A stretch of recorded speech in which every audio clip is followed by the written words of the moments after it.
এই মুহূৰ্তত মই উপস্থিত আছোঁ দৈমু নগৰত আৰু এই দৈমু নগৰতেই বড়ো সাহিত্য সভাৰ ইতিমধ্যে ইয়াতে সাহিত্য সভা অনুষ্ঠিত হৈছে আৰু তাৰ লগে লগে মই এই মুহূৰ্তত এটি পৰিৱেশ দেখুৱাবলৈ চেষ্টা কৰিছোঁ। এইটো হৈছে দৈমু নগৰত এখন অস্থায়ীকৈ সজোৱা বড়ো জনগোষ্ঠীৰ লোকসকলে কিদৰে বসবাস কৰিছিলে আচলতে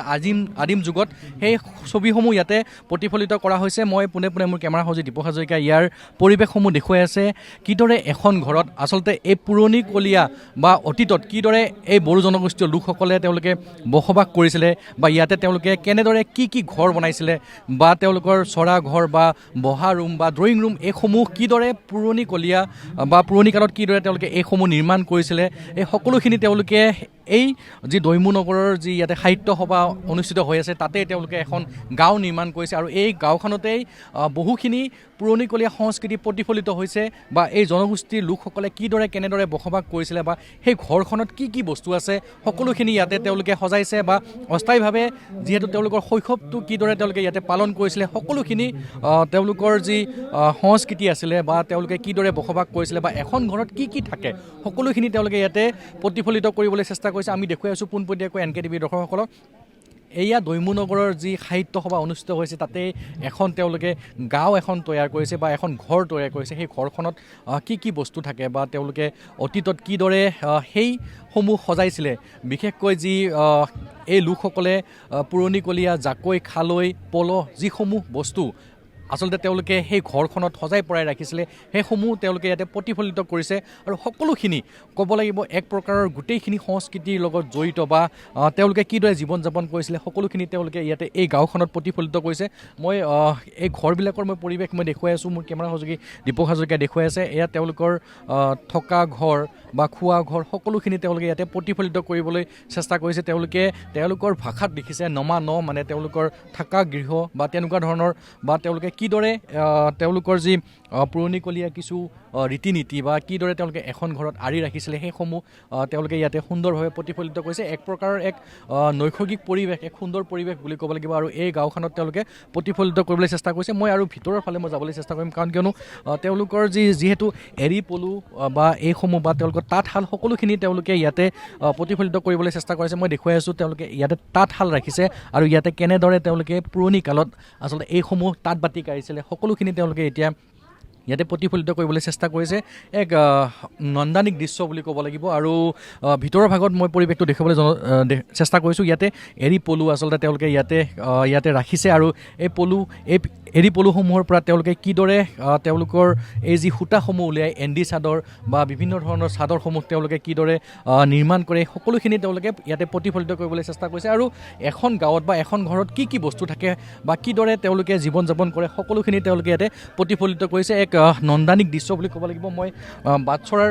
পৰিৱেশটো মোৰ কেমেৰা সহযোগীক মই দেখুৱাবলৈ চেষ্টা কৰিছোঁ। বাটচৰাৰ কিদৰে তেওঁলোকে বাটচৰাটো আগতে পুৰণি কালত তেওঁলোকে ৰাখিছিলে বা কিদৰে তেওঁলোকে ইয়াতে বাটচৰা লৈছিলে বা কিদৰে ফুলসমূহ তেওঁলোকে ইয়াতে ৰুইছিলে সকলোখিনি বা বাটচৰাৰ প্ৰথম আহিয়ে এটা গোহালি ঘৰ পোৱা যায় আৰু সেই গোহালি ঘৰটো তেওঁলোকে ইয়াতে প্ৰতিফলিত কৰিবলৈ চেষ্টা কৰিছে। ক'ব লাগিব এক প্ৰকাৰৰ নান্দনিক দৃশ্য আৰু হয়তো বৰ্তমান সময়ত যি আধুনিকতাৰ ধামখুমীয়াত কিন্তু এইসমূহ ঘৰ বা এইসমূহ সংস্কৃতি হেৰাই গৈছে কিন্তু তথাপি তেওঁলোকে যিহেতু তেওঁলোকৰ এই যি সাহিত্য সভাত কিন্তু সকলোখিনি তেওঁলোকৰ যি আৰ্হিৰে নিৰ্মাণ কৰা ঘৰৰ পৰা আৰম্ভ কৰি বা তেওঁলোকৰ প্ৰতিজন লোকে কিদৰে বসবাস কৰে বা কিদৰে থাকে সেই সকলোখিনি প্ৰতিফলিত কৰিবলৈ চেষ্টা কৰিছে। মোৰ লগত ইয়াৰ লগত জড়িত এগৰাকী ব্যক্তি আছে। মই তেওঁৰ পৰাই পোনে মই কিছু কথা জানিবলৈ চেষ্টা কৰিম। কি ক'ব এটা পুৰণিকলীয়া সংস্কৃতি য'ত নেকি বড়ো সাহিত্য সভাত ইয়াতে প্ৰতিফলিত কৰা হৈছে এখন গাঁও য'ত নেকি সকলোখিনি বস্তু আছে বা পুৰণি কালত কিদৰে তেওঁলোকে জীয়াই থাকিছিলে বা আপোনালোকে কিদৰে আছিলে সকলোখিনি দেখুৱাব চেষ্টা কৰিছে। কি ক'ব? হয়, ভাল লাগিছে যে আমাৰ অভিযান কমিটি সাহিত্য সভা বড়ো সাহিত্য সভাই সুন্দৰকৈ বড়ো ঘৰ সজাইছে। যিখিনি বড়ো গাঁৱত বড়ো ঘৰত আছিলে মোৰো সেইটো চাই সৰুকালৰ স্মৃতিটো মনত আহিছে যে আমাৰো ঘৰ এনেকৈ আছিলে। এতিয়া অলপমান আধুনিক হৈ পৰিলে, RCC ঘৰ বনালে। ইয়াতে আমাৰ যিখিনি কোনফালে বড়ো ঘৰত কোনটো ছাইডত কি থাকিব লাগে সেইটো দেখুওৱা হৈছে। প্ৰথমতে আমাৰ বাথৌ মন্দিৰটো পূব ফালে থাকিব লাগে সেইটো আছে। আপুনি দেখা পাইছে আমাৰ পাকঘৰ উত্তৰ ফালে থাকে আৰু যিখিনি আমাৰ গঁৰাল ভঁৰাল থাকে এইটো দেখা পাইছে মানে সিয়াতে সুন্দৰভাৱে বড়ো এটা ঘৰ বনোৱা হৈছে যিখিনি আমি সৰুৰ পৰাই দেখা পাই আহিছোঁ এইখিনি বস্তু তো ইয়াতে বহুত মানুহ আহিছে নিজৰ আপোন ঘৰ নিচিনা মানে চবে আহিখিনি চেলফি লৈছে বহুত মানুহ আহিছে বাথৌত মানে সেৱা কৰি গৈছে ভাল লাগিছে আৰু আহিখিনি সুন্দৰ পৰিৱেশ ইয়াতে আৰ্হি দিয়া হৈছে কেনেদৰে খেতি বাতি হয় খেতি বাতিটো মানে যেনেকৈ আমাৰ জেনেৰেলি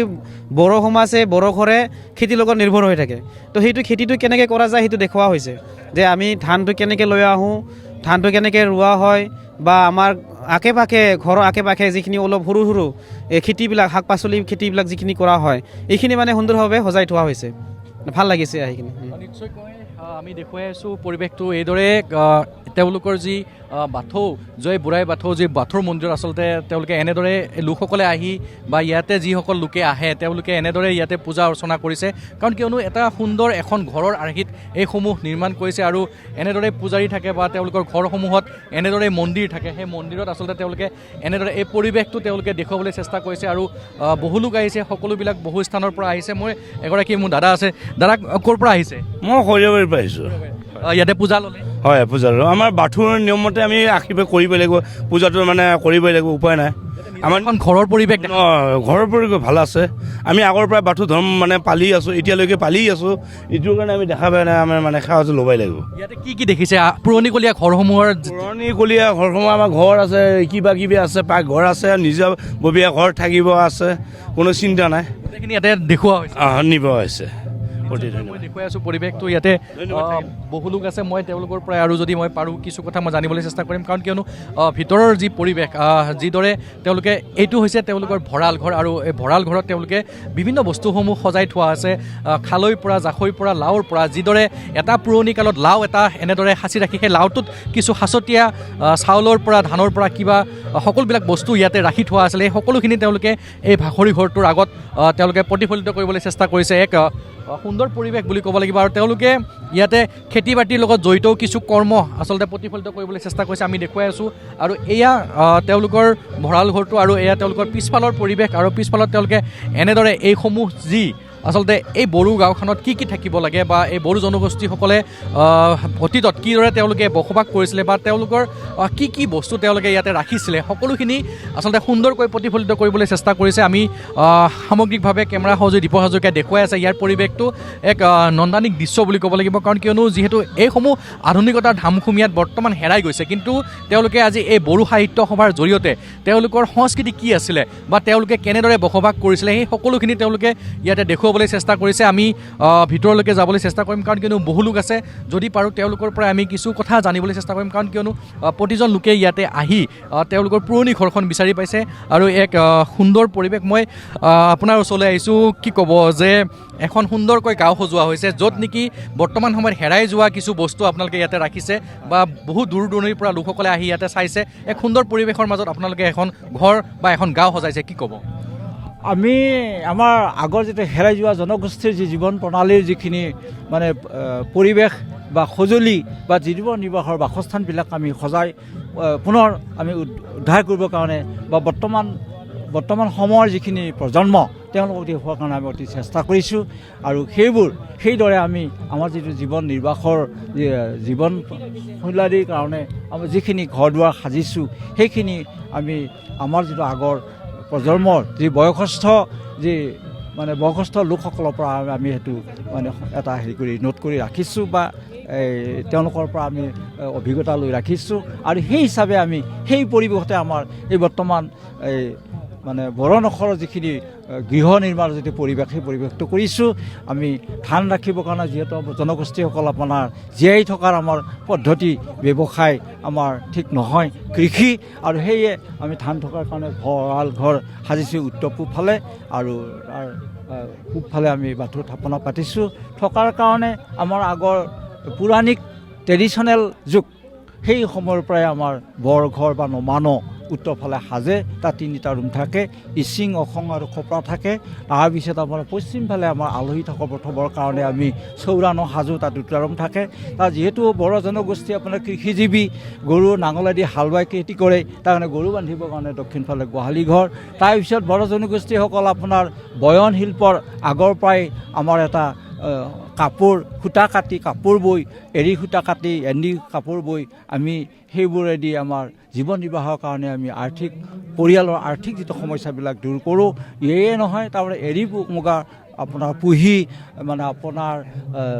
কুকুৰা চৰাই হাঁহ গাহৰি পুহিও বিক্ৰী কৰি আমি জীৱন নিৰ্বাহৰ কাৰণে আৰ্থিক আমাৰ যিবোৰ সমস্যাবিলাক দূৰ কৰা যায়। আৰু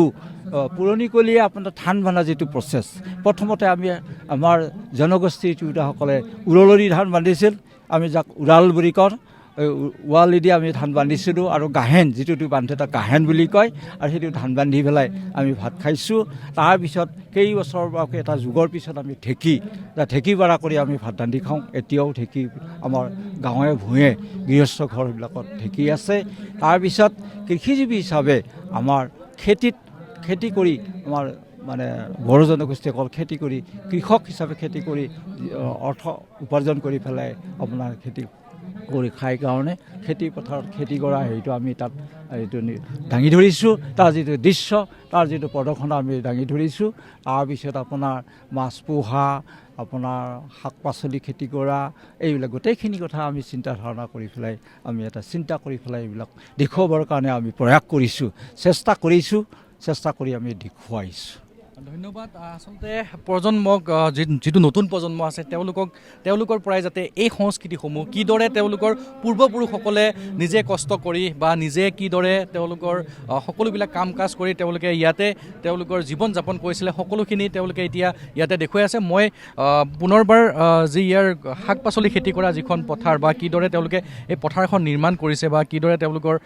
পিছফালৰ যি ঠাইখিনিত আচলতে কিদৰে খেতি কৰা হয় বা কিদৰে চাং পাতি বিভিন্ন ফল মূলৰ পৰা বা বিভিন্ন ধৰণৰ শাক পাচলিসমূহ ইয়াতে ৰোপণ কৰা হয়, সকলোবিলাক তেওঁলোকে ইয়াতে প্ৰতিফলিত কৰিবলৈ চেষ্টা কৰিছে। আৰু এতিয়া চাওক তেওঁলোকে পুখুৰীত মাছ কিদৰে পুহিছিলে বা কিদৰে তেওঁলোকে শাক পাচলিসমূহ এনেদৰে জেওৰা দি তেওঁলোকে খেতিসমূহ কৰিছিলে, সেইবিলাক তেওঁলোকে প্ৰতিফলিত কৰিবলৈ চেষ্টা কৰিছে। আৰু কিদৰে পুৰণি কালত তেওঁলোকে ধান গৰুৰে যি খেতি কৰা বা কিদৰে তেওঁলোকে ধান ৰুইছিলে বা কিদৰে তেওঁলোকে ভুই ৰুইছিলে বা কিদৰে তেওঁলোকে ধান কাটিছিলে, সকলোখিনি তেওঁলোকে এই স্থানত তেওঁলোকে প্ৰতিফলিত কৰিবলৈ চেষ্টা কৰিছে। এক সুন্দৰ পৰিৱেশ বুলি ক'ব লাগিব, কাৰণ কিয়নো এই যি বড়ো সাহিত্য সভাত তেওঁলোকে